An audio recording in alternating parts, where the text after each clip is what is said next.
नमस्कार, मैं हूं संजय शर्मा। आप देख रहे हैं 4 PM न्यूज नेटवर्क।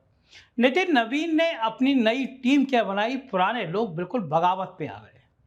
मुझसे कम से कम 10 से 15 नेताओं ने कहा कि उम्मीद नहीं थी कि इतनी बकवास टीम बनेगी। जो लोग बहुत बेहतर काम कर रहे थे, जिन लोगों को आगे आना चाहिए था, वो गायब है। नितिन नवीन की नई भाजपा में पुराने और हारे हुए चेहरों की वापसी हुई है। मैं कह सकता हूं कि पिटे हुए पत्ते वापस आए हैं। आखिर नवीन तरह से काम करने वाले कार्यकर्ता जाए तो कहां। नई राष्ट्रीय टीम बनी, नितिन नवीन, नाम भी नवीन और दावा भी नई भारतीय जनता पार्टी का। पार्टी से भविष्य की टीम बता रही है। 2027 के विधानसभा चुनाव से लेकर 2029 के लोकसभा चुनाव तक की तैयारी करने वाली टीम। प्रधानमंत्री नरेंद्र मोदी इस टीम से मिले तो संदेश दिया गया कि नए विचार, नया नजरिया और मजबूत संगठन चाहिए। लेकिन पूरी सूची को गौर से पढ़िए तो एक दूसरा सवाल भी खड़ा होता है। अगर विचार नया चाहिए, नजरिया नया चाहिए, नौजवान मतदाता से संवाद चाहिए, भविष्य की राजनीति करनी है, तो फिर संगठन के सबसे महत्वपूर्ण पदों पर इतने सारे पिटे हुए चेहरे क्यों लौटाए गए हैं, जिन्हें मतदाता हाल के चुनाव में नकार चुका है, जिनके राजनीति का सबसे चमकदार दौर पीछे छूट गया है, जो लंबे समय से भाजपा की पहली पंक्ति से बाहर थे। ये सवाल किसी नेता के व्यक्तिगत सम्मान का नहीं है। चुनाव हारना अपराध नहीं होता। अटल बिहारी वाजपेयी भी हारे थे। बड़े से बड़े नेता चुनाव हार सकता है। नरेंद्र मोदी की भाजपा ने खुद कितने नेताओं को हार के बाद दोबारा खड़ा किया और वापसी भी की है। लेकिन यह सवाल व्यक्ति का नहीं, पूरी राजनीतिक दिशा का है।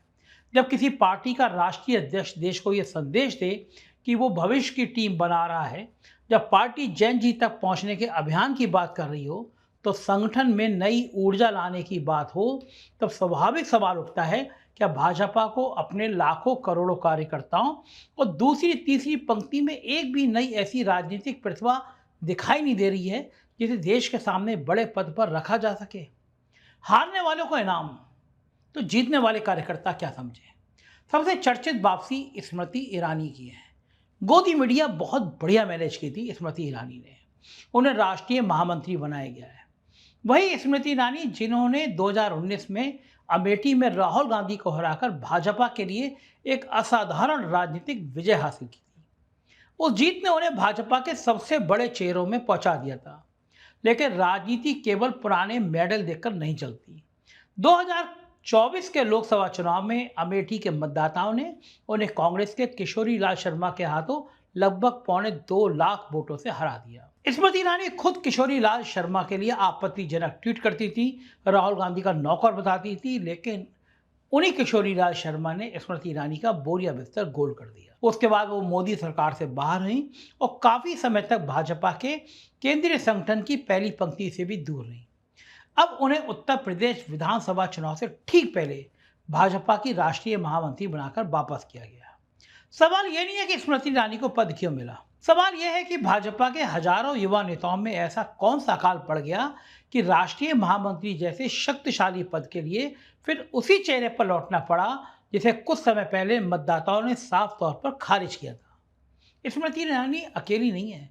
हरीश द्विवेदी भी राष्ट्रीय महामंत्री बनाए गए हैं। बस्ती से 2 बार सांसद रहे द्विवेदी 2024 का लोकसभा चुनाव समाजवादी पार्टी के राम प्रसाद चौधरी से हार गए थे। अब लोकसभा की हार के बाद उन्हें सीधे भाजपा के राष्ट्रीय संगठन के सबसे महत्वपूर्ण पदों में से एक पर बिठा दिया गया। रेखा वर्मा को राष्ट्रीय उपाध्यक्ष बनाए रखा गया। वो भी 2024 में दोहरा लोकसभा चुनाव हार गई थी। इसके बावजूद राष्ट्रीय उपाध्यक्ष का पद कायम है। भाजपा सूत्रों के हवाले से बताया गया कि उनके जरिए कुर्मी सामाजिक समीकरण साधने की कोशिश है, क्योंकि कुर्मी का बड़ा वोट बैंक समाजवादी पार्टी ले जा चुकी है। महाराष्ट्र की भारती प्रवीण पवार को राष्ट्रीय उपाध्यक्ष बनाया गया। 2019 में वो दिंडोरी से जीती थी, केंद्र में मंत्री भी बनी, लेकिन 2024 में करीब 1.13 लाख वोट से चुनाव हार गई। अब उन्हें हार के बाद राष्ट्रीय उपाध्यक्ष बनाकर संगठन में बड़ा स्थान दे दिया गया। राजस्थान के सतीश पूनिया को राष्ट्रीय महामंत्री बनाया गया। वे भाजपा राजस्थान के अध्यक्ष रह चुके हैं, लेकिन 2023 के विधानसभा चुनाव में आमेर से अपनी सीट नहीं बचा सके। भाजपा ने राजस्थान में सरकार बना ली, लेकिन उस चुनाव में खुद उसके तत्कालीन बड़े संगठन के चेहरे सतीश पूनिया चुनाव हार गए। अब वही सतीश पूनिया राष्ट्रीय महामंत्री हैं। या फिर स्पष्ट कर देना चाहिए कि हार किसी की क्षमता का अंतिम प्रमाण नहीं है, लेकिन अगर एक के बाद एक पराजित चेहरे को बड़े बड़े संगठन में पद मिलते रहे तो भाजपा का वो कार्यकर्ता क्या संदेश लेगा जो वर्षों से बूथ पर काम कर रहा है, सोच रहा है कि कभी उसकी राजनीतिक प्रतिभा भी पहचानी जाएगी। भाजपा में चुनावी हार अब योग्यता है क्या? भारतीय राजनीति की एक विचित्र परंपरा रही है। जनता नेता को पद से हटाती है, पार्टी उसे पीछे के दरवाजे से दूसरा पद दे देती है। जनता कहती है आप सांसद नहीं रहेंगे, पार्टी कहती है कोई बात नहीं, राष्ट्रीय महामंत्री बन जाइए। जनता कहती है आपको विधानसभा नहीं भेजेंगे, पार्टी कहती है कोई समस्या नहीं, राष्ट्रीय संगठन संभालिए।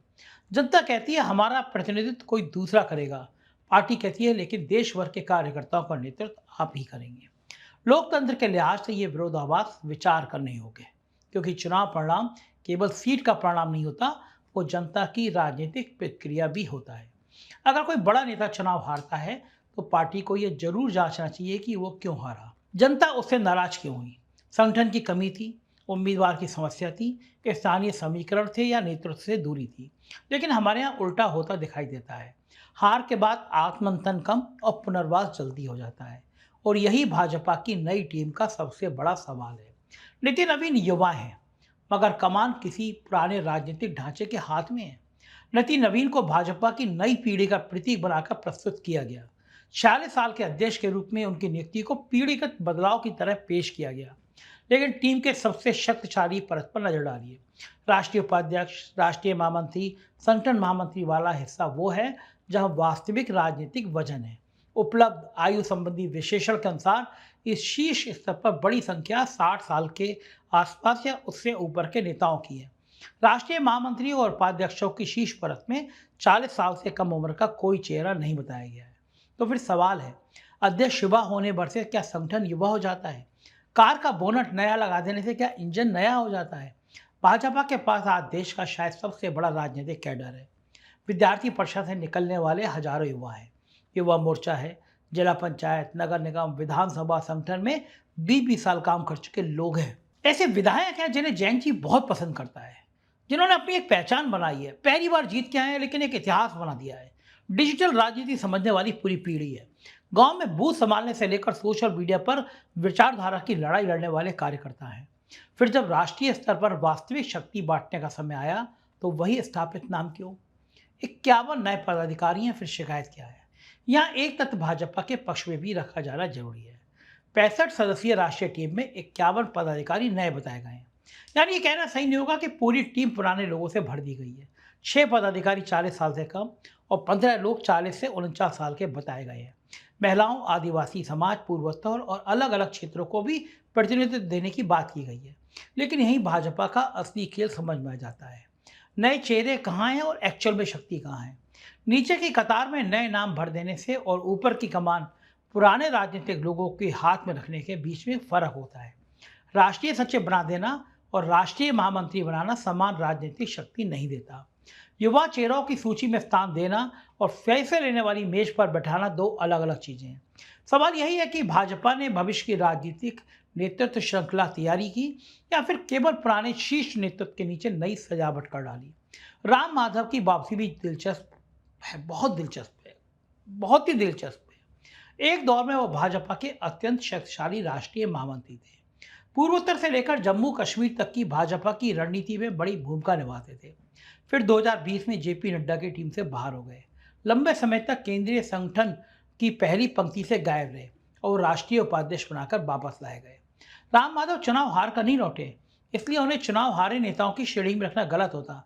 लेकिन उनकी वापसी बताती है पार्टी भविष्य खोजने के साथ साथ पुराने अनुभवी चेहरों को गोदाम से निकालकर फिर राजनीतिक शैल पर सजा रही है, और वो भी दागदार नेताओं को। जब सतपाल मलिक गवर्नर थे कश्मीर के, उन्होंने मुझे खुद बताया था कि कैसे अंबानी के ठेकों के लिए राम माधव की भूमिका संदिग्ध रही थी, बहुत बदनामी हुई थी।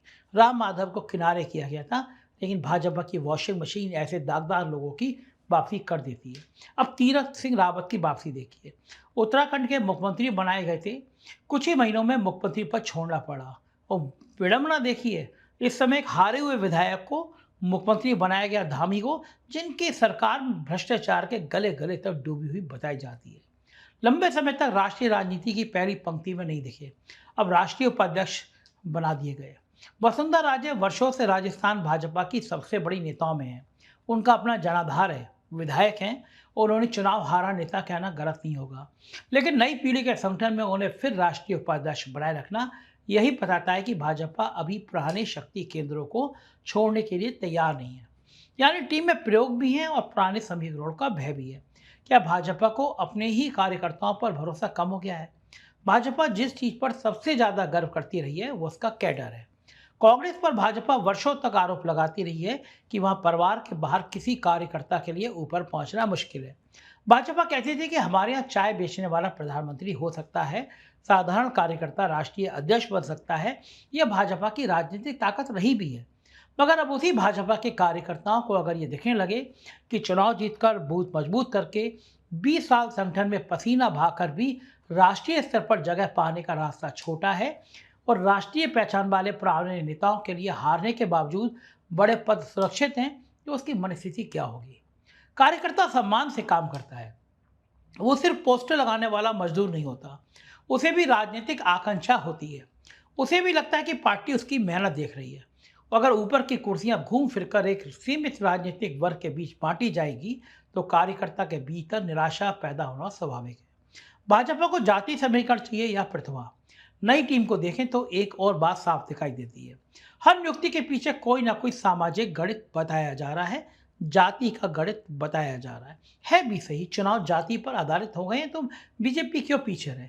कहीं ब्राह्मण, कहीं कुर्मी, कहीं दलित, कहीं आदिवासी, कहीं महिला, कहीं मुस्लिम प्रतिनिधित्व, कहीं पूर्वोत्तर राजनीतिक दल, सामाजिक प्रतिनिधित्व दिखते हैं इसमें कोई असामान्य बात नहीं। भारत जैसे देश में विविधता का प्रतिनिधित्व होना जरूरी भी है, लेकिन समस्या तब होती है जब सामाजिक पहचान योग्यता पर हावी दिखाई देने लगती है। रेखा वर्मा के बारे में यह आम बात है कि वो कुर्मी मतदाताओं के बीच संतुलन बनाए रखने के लिए उनको रखा गया। हरीश द्विवेदी के चेयर में उत्तर प्रदेश में ब्राह्मण समीकरण सेट किए गए। स्मृति ईरानी को महिला चेला, आक्रामक वक्ता और अमेठी की पुरानी विजय के प्रतीक के तौर पर देखा जा रहा है। ये बात अलग है कि स्मृति ईरानी को अब अमेठी के लोग ही पसंद नहीं करते। लेकिन राजनीतिक दल चुनाव जीता किससे है? केवल जातियों के नाम जोड़ देने से, या ऐसे नेताओं से जो जमीन पर मतदाताओं का भरोसा हासिल कर सके? अगर जाति समीकरण ही सब कुछ होता तो चुनाव में ये नेता हारते क्यों? 2024 में भाजपा को जो संदेश दिया, क्या वह सुना गया? 2024 का लोकसभा चुनाव भाजपा के लिए बड़ा राजनीतिक संकेत था। पार्टी 2019 की 303 सीटों से घटकर 240 पर आ गई थी। उत्तर प्रदेश में बड़ा नुकसान हुआ था। ये सामान्य गिरावट नहीं थी। ये जनता की तरफ से एक संदेश था कि संगठन, उम्मीदवार और स्थानीय राजनीति के स्तर पर कहीं ना कहीं गंभीर असंतोष है। ऐसे चुनाव के बाद किसी भी पार्टी से उम्मीद होती है कि वो बिल्कुल नीचे से समीक्षा करेगी। किस नेता ने जनता से संपर्क खोया? किस संगठन पदाधिकारी ने जमीन से गलत रिपोर्ट दी? किस सांसद के खिलाफ कार्यकर्ता नाराज था? टिकट बांटने में क्या गलती हुई? स्थानीय नेताओं को आखिर क्यों नहीं सुना गया? उनकी बात क्यों नहीं समझी गई? और सबसे बड़ा सवाल, अगली पीढ़ी कहाँ है? क्योंकि 2 साल बाद राष्ट्रीय संगठन के बड़े पदों पर उसी पराजित राजनीतिक वर्ग के कई नाम वापस दिखाई दें तो सवाल उठता है कि 2024 की हार से आखिर सीख क्या ली गई? मोदी शाह की भाजपा भी अब पुनर्वास केंद्र बन रही है। एक समय नरेंद्र मोदी और अमित शाह की भाजपा के बारे में कहा जाता था कि यह प्रदर्शन ही सबसे बड़ी कसौटी है। जो परिणाम देगा वो आगे जाएगा, जो परिणाम नहीं देगा वो किनारे होगा। इस कारण भाजपा को कांग्रेस की तुलना में अधिक निर्दयी लेकिन अधिक परिणाम देने वाला संगठन माना जाता था। मगर तस्वीर अब धीरे धीरे बदल गई है। पुराने नेताओं का पुनर्वास, चुनाव हारने वालों की संगठन में वापसी, दूसरे दलों से आए नेताओं को स्थान, पुराने शक्ति केंद्रों को संतुष्ट रखना, जातीय समीकरण साधना, राज्यों के गुटों के बीच संतुलन, यानी वही सारे रोग जिनका मजाक कभी भाजपा कांग्रेस में उड़ाती थी। सवाल है क्या सत्ता में लगातार रहने के बाद भाजपा भी उसी राजनीतिक संस्कृति का हिस्सा बन रही है जिसे बदलने का दावा करके वो सत्ता में आई थी? जैन जी को समझाने कौन जाएगा? सबसे मजेदार विरोधाभास इसके बाद पैदा हुआ। नई टीम की पहली बैठक में भाजपा ने जैन जी यानी नई युवा पीढ़ी तक पहुंचने की रणनीति पर चर्चा की और इसके लिए विशेष अभियान की बात सामने आई। इस कवायद से स्मृति ईरानी और दूसरे वरिष्ठ नेताओं के नाम भी जुड़े। आज भाजपा को खुद सोचना चाहिए, नई पीढ़ी सिर्फ उम्र से युवा नहीं है, उसका राजनीतिक सोचने का तरीका अलग है। वो नौकरी पूछती है, वो परीक्षा का पेपर लीक पूछती है, वो इंटरनेट पर 5 मिनट में नेता का पुराना पूरा पूरा रिकॉर्ड खोज लेती है। वो पद मिलने पर तालियां बजाने से पहले पूछती है कि आपकी उपलब्धि क्या है। ऐसी पीढ़ी से संवाद करने के लिए केवल राजनीतिक भाषण नहीं, विश्वसनीयता चाहिए। अगर जैनजी से आप कहेंगे कि भाजपा में नई पीढ़ी का भविष्य है, तो वो तुरंत पूछ सकती है कि फिर पार्टी की सबसे शक्तिशाली कुर्सियों पर नई पीढ़ी कहाँ है। इस प्रश्न का उत्तर पोस्टर से नहीं मिलेगा। कार्यकर्ता की सबसे बड़ी त्रासदी राजनीतिक दलों में सबसे उपेक्षित व्यक्ति अक्सर कार्यकर्ता ही होता है। नेता चुनाव हार जाए तो उसे राज्यसभा में दिया जाता है, वहाँ जगह ना मिले तो संगठन है, संगठन में पद ना मिले तो आयोग है, कुछ ना मिले तो पार्टी का प्रभारी पद है। लेकिन बूथ का कार्यकर्ता चुनाव हरवा दे तो सबसे पहले उसी की समीक्षा होती है। अब तो नितिन नवीन खुद अपने बूथ से भी हार गए। उनसे पूछा जाता है वोट क्यों कम पड़े, पन्ना प्रमुख से पूछा जाता है घर घर क्यों नहीं गए, मंडल अध्यक्ष से पूछा जाता है संगठन कमजोर कैसे हो गया। मगर टिकट तय करने वाले, उम्मीदवार चुनने वाले और बड़े पदों पर बैठने वाले लोगों की जवाबदेही कितनी होती है? यही सवाल भाजपा के सामान्य कार्यकर्ता के मन में भी जरूर आता होगा, क्योंकि वो देख रहा है कि जिस नेता को जनता ने वोट देकर घर भेज दिया, वही कुछ समय बाद राष्ट्रीय मंच पर उसका बॉस बनकर वापस आ गया। अनुभव जरूरी है, लेकिन अनुभव ही सब कुछ नहीं है। भाजपा इस टीम के पक्ष में सबसे मजबूत तर्क दे सकती है, और वो ये कि चुनाव जीतना और संगठन चलाना अलग अलग कौशल है। ये तर्क पूरी तरह गलत भी नहीं है। सुनील बंसल जैसे नेता चुनावी उम्मीदवार नहीं बल्कि संगठन के एक्सपर्ट माने जाते हैं।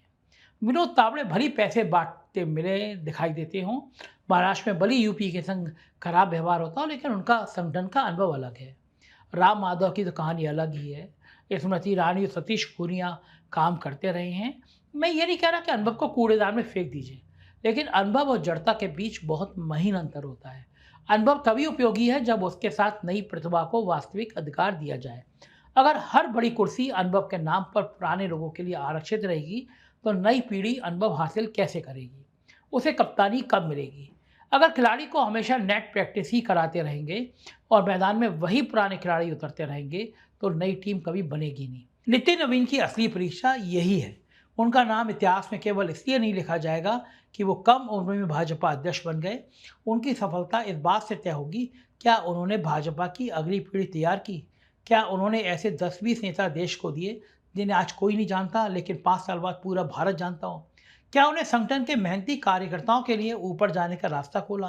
क्या उन्होंने चमकदार नामों के बजाय जमीन पर परिणाम देने वाले लोगों को अवसर दिया? या फिर उनका कार्यकाल भी पुराने नेताओं के बीच पदों का संतुलन बनाने में निकल जाएगा? राष्ट्रीय अध्यक्ष का काम केवल सूची पर हस्ताक्षर करना नहीं होता। राष्ट्रीय अध्यक्ष का सबसे बड़ा काम भविष्य खोजना होता है। पार्टी बड़ी हो गई तो क्या दरवाजे छोटे हो गए? भाजपा दुनिया की सबसे बड़ी राजनीतिक पार्टी होने का दावा करती है। उसके करोड़ों सदस्य हैं, लाखों सक्रिय कार्यकर्ता हैं, देश के लगभग हर बूथ तक उसका संगठन है। तो इतनी विशाल प्रतिभा की खान में राष्ट्रीय नेतृत्व के लिए नए चेहरे ढूंढना मुश्किल कैसे हो गया? यही सबसे परेशान करने वाला सवाल है। पार्टी जितनी बड़ी होती चली गई, क्या ऊपर पहुंचने के रास्ते उतने ही संकरे होते चले गए? क्या भाजपा में भी अब वही वीआईपी राजनीतिक क्लब बन रहा है, जहां एक बार प्रवेश मिल गया तो चुनाव हारिए, पद खोइए, 5 साल गायब रहिए, किसी दिन दूसरी कुर्सी मिल जाएगी, और जो क्लब के बाहर है वो सालों तक दरवाजा खटखटाता रहे? अगर ऐसा है तो ये भाजपा के लिए विपक्ष से कहीं बड़ी चुनौती है, क्योंकि राजनीतिक दल विपक्ष में बाद में चुनाव हारता है, पहले अपने कार्यकर्ता की उम्मीद हारता है। सवाल नितिन नवीन से है, इसलिए नितिन नवीन से सीधे कुछ सवाल पूछे जाने चाहिए। आपकी टीम नई है तो शीर्ष नेतृत्व में नई पीढ़ी कितनी है? हाल के चुनाव हार चुके इतने नेताओं को बड़े पद देने का पैमाना क्या था? क्या उनकी हार की समीक्षा हुई? अगर हुई तो उनमें ऐसी कौन सी संगठन की उपलब्धि मिली कि हार के बाद पदोन्नति जरूरी समझी गई? भाजपा के उन नेताओं का क्या जो चुनाव जीते, संगठन मजबूत किया, वर्षों काम किया, लेकिन राष्ट्रीय टीम के शक्तिशाली पदों तक नहीं पहुंच पाए? और सबसे बड़ा सवाल, अगर चुनाव हारने और जीतने से नेतृत्व चयन पर कोई असर ही नहीं पड़ना, तो फिर पार्टी में राजनीतिक जवाबदेही का अर्थ क्या है? नवीन नाम से नहीं, फैसलों से साबित होगा। नितिन नवीन के पास अभी समय है, बहुत सारा समय है। इस टीम को केवल नामों से नहीं, उसके नतीजों से जांचा जाएगा। उत्तर प्रदेश का चुनाव सामने है, पंजाब की चुनौती सामने है, और आगे सबसे बड़ा चुनाव 2029 है। अगर यही टीम भाजपा को नया सामाजिक विस्तार देती है, युवाओं को जोड़ती है, कार्यकर्ताओं को उत्साहित करती है और चुनावी सफलता दिलाती है, तो नितिन नवीन का फैसला सही साबित होगा। लेकिन अगर पुराने चेहरे पुरानी राजनीति ही दोहराते रहे, कार्यकर्ता निराश हुआ और युवा मतदाता दूर गया, तो ये सवाल और जोर शोर से पूछा जाएगा कि भाजपा ने बदलाव के अवसर पर पुराने पत्ते क्यों फेर दिए। राजनीति में अनुभवी खिलाड़ी जरूरी होते हैं, मगर हर मैच पुराने खिलाड़ियों से नहीं जीता जाता। कभी नई प्रतिभाओं को भी मैदान देना पड़ता है। जो पार्टी ये जोखिम नहीं उठाती, वो धीरे धीरे इतिहास में ही बन रह जाती है। भाजपा को तय करना है कि वो भविष्य की पार्टी बनना चाहती है या अपने अतीत के सफल और असफल चेहरों का राजनीतिक पुनर्वास गृह। क्योंकि सबसे खतरनाक बात किसी नेता का चुनाव हारना नहीं है, सबसे खतरनाक बात यह है कि पार्टी के भीतर मेहनत करने वाले हजारों लोग ये मान लें कि जीतने हारने, अच्छा काम करने या बुरा काम करने से कोई फर्क नहीं पड़ता। ऊपर वही जाएगा जिसका नाम पहले से बड़ा है। जिस दिन कार्यकर्ता के मन में ये भावना घर कर गई, उसी दिन किसी भी विशाल संगठन की ताकत भीतर से खोखली होने लगती है। नितिन नवीन की असली परीक्षा 2027 या 2029 में नहीं होगी, उनकी पहली परीक्षा आज है।